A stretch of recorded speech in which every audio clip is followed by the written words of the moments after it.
വയനാട് പുനരധിവാസം ചർച്ച ചെയ്യാൻ നാളെ പ്രത്യേക മന്ത്രിസഭാ യോഗം ചേരും. നാളെ വൈകുന്നേരം 3:30 മണിക്ക് ഓൺലൈനായിട്ടായിരിക്കും ഈ യോഗം നടക്കുക. പുനരധിവാസ പട്ടിക വിവാദമായ പശ്ചാത്തലത്തിലാണ് ഈ മന്ത്രിസഭാ യോഗം ചേരുന്നത്. ശ്രീജിത്ത് തിരുവനന്തപുരത്ത് നിന്ന് ചേരുന്നു. ശ്രീജിത്ത്, വിശദാംശങ്ങൾ.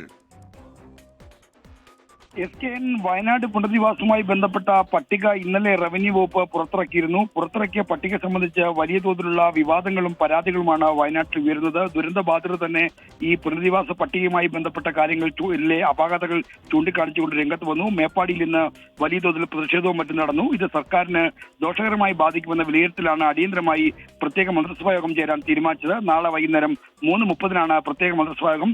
ഓൺലൈനായി ഈ മന്ത്രിസഭാ യോഗം നടത്താനാണ് ഇപ്പോൾ തീരുമാനം. നാളെ പുനരധിവാസവുമായി ബന്ധപ്പെട്ട് ഇപ്പോൾ ഉയർന്നുകൊണ്ടിരിക്കുന്ന എല്ലാ പരാതികളും ചർച്ചാ വിഷയമാകും. അക്കാര്യത്തിൽ എന്ത് പരിഹാരമുണ്ടാക്കാൻ കഴിയുമെന്ന തരത്തിലുള്ള ആലോചനകളും തീരുമാനങ്ങളും ഉണ്ടാകുമെന്നാണ് പ്രതീക്ഷിക്കുന്നത്. SKN. ഓക്കെ, എന്തായാലും പ്രത്യേക മന്ത്രിസഭാ യോഗം നാളെ ഓൺലൈനായി ചേരുന്നു എന്നാണ് ശ്രീജിത്ത് റിപ്പോർട്ട് ചെയ്യുന്നത്.